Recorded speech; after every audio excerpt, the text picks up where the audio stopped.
Only Joshua Zirkzee knee has prevented Alejandro Garnacho from compiling a perfect record for Manchester United this season. In 4 appearances off the bench, he has 2 goals and an assist. The 20-year-old scored within 23 minutes of coming on against Manchester City, created Zirkzee's winner after 26 minutes on the pitch against Fulham, and scored against Southampton on Saturday after 17 minutes of action.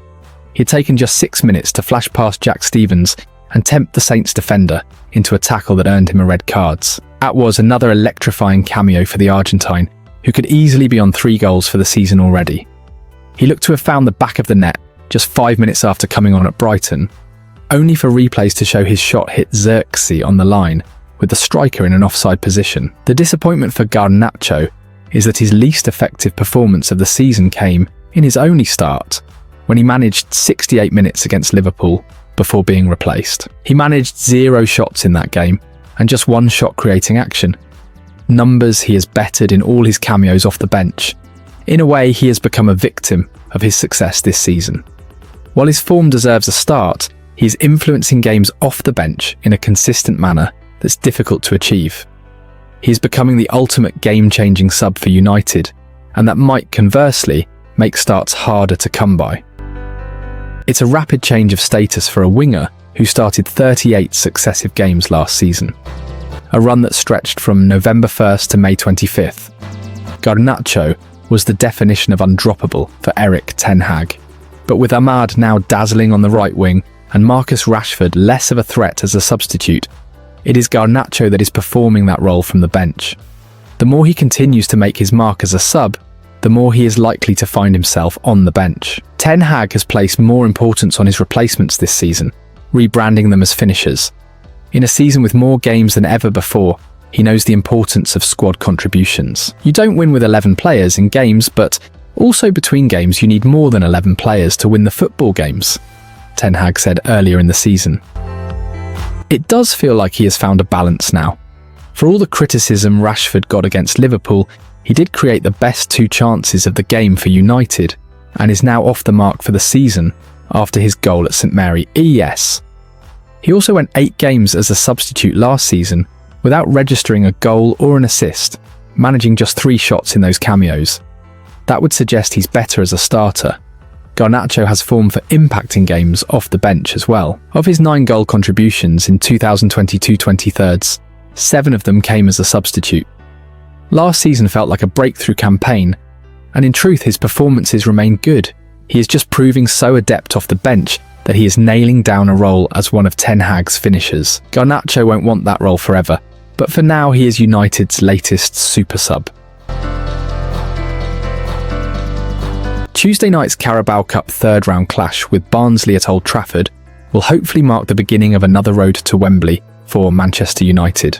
Since Erik ten Hag was appointed United manager ahead of the start of the 2022-23 season, the club has visited the National Stadium on 6 occasions, winning trophies on 2 of them. The Carabao Cup was, of course, the first piece of silverware Ten Hag won, leading United to a 2-0 win over Newcastle United in the 2023 final. The trophy was secured thanks to goals from Marcus Rashford and Casemiro. One of the biggest takeaways from United's run to their 6th League Cup crown was that Ten Hag consistently fielded a strong team throughout the competition.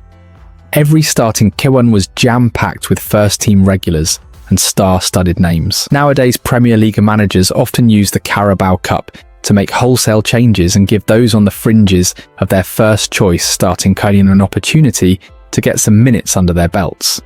It is not usually until the latter stages of the competition that the big guns are considered. However, Ten Hag, in a pleasant change, has always respected the cup competitions ever since arriving at Old Trafford, hence why United have reached 3 of the 4 domestic cup finals they possibly could have. Of course, injury issues and a lack of options enabling him to rotate his pack more often have played their parts at times, but he has often refused to shuffle his pack as often as he could have done.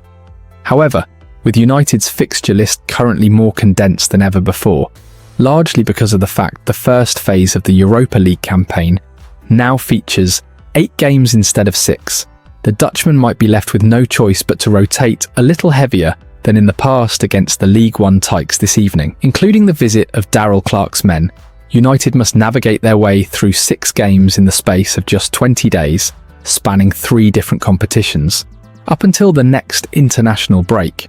It is a relentless schedule that will see United have a midweek fixture for each of the next 3 weeks. With that said, some changes will have to be made, not least to manage the load and the fitness of United's players. The Reds have been stretched in the full-back department this season, so far only being able to rely on Nussair, Mazraoui and Diogo Dalot because of injuries to Luke Shaw and Terrell Malaysia. With that said, the fact young left-back Harry Amas has so far failed to make a single matchday squad this season has raised questions.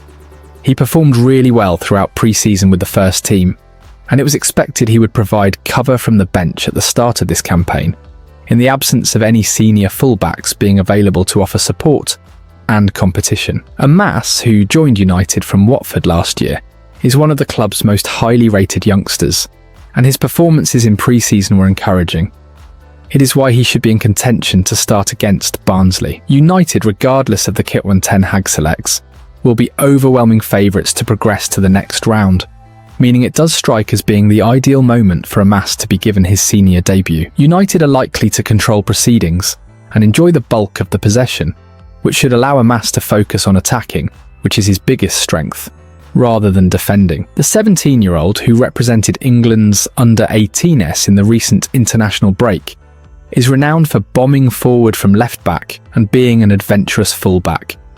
That was more than apparent during the pre-season tour of the United States.